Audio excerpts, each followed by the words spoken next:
میں نے کہا تھا کہ تضادات موجود ہیں. بیرون ملک پاکستانی کی جانب سے جو ترسیلات زر ہیں وہ بھی رک گئی ہیں.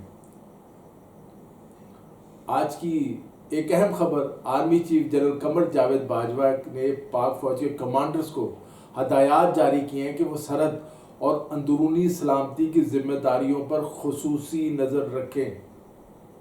موجودہ صورتحال میں D G I S P R major general Babar Iftikhar نے بھی آج اپنی بریفنگ میں دنیا کو بھارت کا اصل چہرہ دکھا دیا ہے. ان کا کہنا تھا کہ بھارت ہندوتوا اور دہشت گردی کو فروغ دے رہا ہے. ان کی یہ بات بھی بالکل درست ہے کہ بھارتی رہنماؤں خصوصاً بی جے پی کے رہنماؤں نے کرونا وائرس کو مسلمانوں اور اسلام سے جوڑنے کی کوشش کی، لیکن بھارت کی یہ کوشش ناکام ہو گئی. عالمی برادری نے بھی اس کا ساتھ نہیں دیا. بھارت کے اندر جب بھی کوئی مسئلہ ہوتا ہے، بھارت اپنے عوام کی توجہ ہٹانے کے لیے ایل او سی پر خلاف ورزیاں شروع کر دیتا ہے. اب جو بھارتی وزیر اعظم مودی ہیں، ان کی اسلام دشمنی اور پاکستان دشمنی کسی سے ڈھکی چھپی نہیں ہے. ان کے بیانات ریکارڈ پر موجود ہے. ہمیں تو خطرہ ہے کہ کہیں مودی اپنی ناکام پالیسیوں سے توجہ ہٹانے کے لیے پاکستان کے خلاف کوئی جارحیت نہ کر دے. برا اگر مودی نے یہ غلطی کی تو یہ بھارت کی آخری جارحیت ہوگی. بھارت کئی ریاستوں میں تقسیم ہو جائے گا. اور اب کچھ عالمی سیاست کے حوالے سے امریکی صدر ٹرمپ بھی کوئی نہ کوئی لطیفہ نما ٹویٹ یا بیان دیتے رہتے ہیں. اب ان کا تازہ بیان ہے کہ کرونا وائرس کا علاج جو ہے الٹرا وائلٹ شعاؤں اور کیمیکل انجیکٹ کر کے کیا جائے. ڈاکٹرز نے اس تجویز کو ناقابل عمل قرار دیا ہے. ان کے اس بیان کا امریکہ میں بھی خوب مذاق اڑایا جا رہا ہے.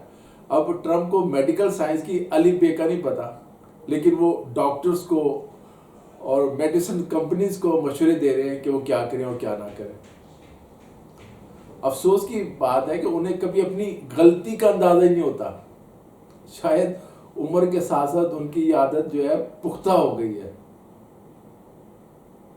اب کرونا وائرس لیبارٹری میں بنایا گیا ہے یا نہیں، یا یہ دنیا پر بایولوجیکل حملہ ہے یا نہیں، میں اس ویڈیو میں اس پر بات نہیں کروں گا. میں آپ کو یہ بتانا چاہتا ہوں کہ کرونا وائرس کے بعد امریکہ نے ایجنڈا تشکیل دے دیا ہے.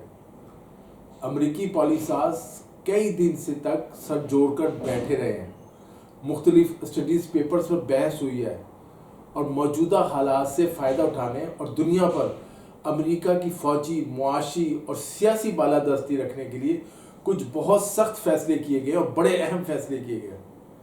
اب مسئلہ یہ کہ ان فیصلوں کا خمیازہ تیسری دنیا کے ممالک اور چین سمیت امریکہ کے ہر مخالف ملک کو بھگتنا پڑے گا.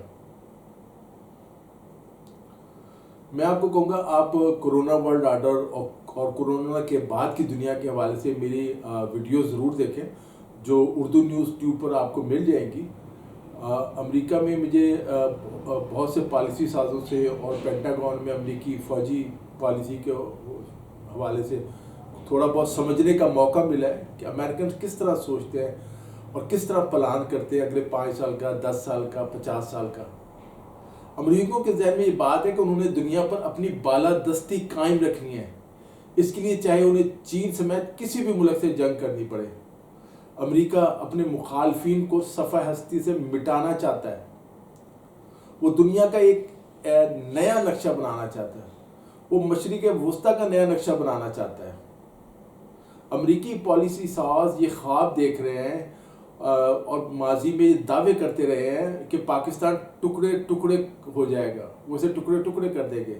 لیکن ان کی تمام سازشیں ناکام ہو گئی ہیں. پاکستان اللہ کے فضل و کرم سے قائم و دائم ہے اور انشاءاللہ تعالی قیامت تک قائم و دائم رہے گا. امریکی سازشیں کامیاب نہیں ہوں گی. امریکہ کی پہلی ترجیح یہ ہے کہ چین کے گرد گھیرا تنگ کیا جائے، اسے موجودہ حالات سے فائدہ نہ اٹھانے دیا جائے. اس مقصد کے لیے امریکی صدر ٹرمپ نے وزیر اعظم عمران خان کو بھی فون کیا. ٹرمپ جیسے مکار شخص سے کسی اچھے کی توقع نہیں. وہ امریکی مفادات کے لیے تیسری جنگ عظیم شروع کر سکتے ہیں، بلکہ شاید یہ کہنا میرا درست ہو کہ تیسری جنگ عظیم شروع کر چکے ہیں. اور اس کے متعلق تصور یہی ہے کہ تیسری جو جنگ عظیم ہے وہ بایولوجیکلی ہوگی، جس میں صرف انسان مریں گے، بلڈنگیں تباہ نہیں ہوں گی، بلڈنگیں اپنی جگہ موجود رہیں گی، شہر تو ہوں گے لیکن اس میں انسان نہیں ہوں گے۔ اس وقت پوری دنیا میں معاشرتی اور سماجی تبدیلیاں رونما ہو رہی ہیں۔ کورونا وائرس نے لوگوں کا رہن سہن بدل دیا ہے۔ اب دنیا کا نقشہ بھی بدلے گا، کئی ملک ٹوٹ جائیں گے، ناکام ریاستیں بن جائیں گی، کئی ممالک کی کنفیڈریشن ہو جائے گی۔ یورپی یونین کا مستقبل بھی تاریک ہے۔ خود امریکہ کی سلامتی بھی اس کی ریاستوں کی مرہون منت ہے، جہاں واشنگٹن ڈی سی سے علیحدگی کی تحریک جو ہے چل رہی ہے۔ دوستو آج کے لیے اتنا ہی۔ اگر آپ نے ابھی تک ہمارے چینل اردو نیوز کو لائک اور سبسکرائب نہیں کیا تو چینل کو لائک اور سبسکرائب کر لیں، اور نیچے گھنٹی کے نشان کو بھی دبائیں تاکہ آپ کو ہماری معلوماتی ویڈیوز ملتی رہیں۔ علی جاوید نقوی کو اجازت دیجیے، اپنا خیال رکھیے گا۔ خدا حافظ۔